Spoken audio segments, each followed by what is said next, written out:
महत्त्वाच्या बातम्या प्रायोजक पुष्कराज रागी डिलाइट्स, महाराष्ट्राचं लाडकं आणि नंबर 1 नाचणी सत्व।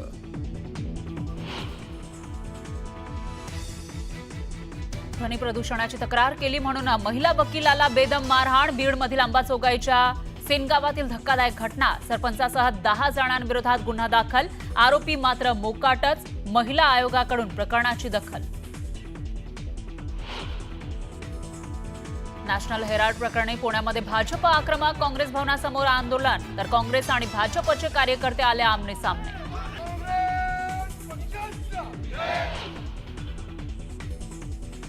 मुंबई आणि पुण्यामध्ये सरकारच्या हिंदी भाषा सक्तीच्या निर्णयाचा मनसेकडून विरोध। सरकारचा GR जाळून तर काही ठिकाणी GRची प्रत फाडत मनसैनिकांची निर्णयाविरोधात घोषणाबाजी। अभ्यासक्रमातील हिंदीला विरोध केल्यानं राज ठाकरेंविरोधात गुणरत्न सदावर्ते आक्रमक। शिवाजी पार्क पोलीस स्टेशनमध्ये दिली तक्रार।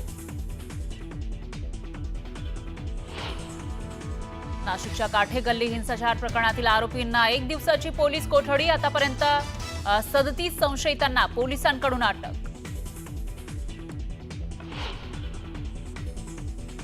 बीडवरकर हत्या प्रकरण वैभव नाईक यांना 2 वर्षांपूर्वी कळलं होतं, मग तेव्हा का आवाज उठवला नाही? निलेश राणेंचा सवाल।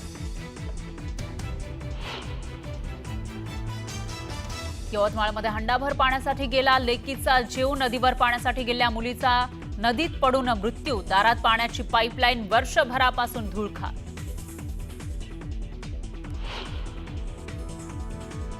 बुलढाण्यातील केस गळती 4 महिन्यानंतरही सुरूच, तर तब्बल 45 जणांची नख गळती झाल्याची नोंद। नागरिकांमध्ये भीतीचं वातावरण।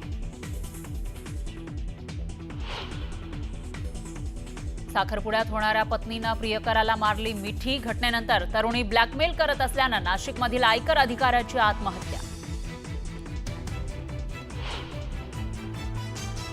सोन्याच्या दरानं पुन्हा गाठला विक्रमी उच्चांक। 700 रुपयांची वाढ झाल्यानं सोनं पोहोचलं 98 हजारांवर, तर चांदीनं ओलांडला 1 लाखाचा टप्पा।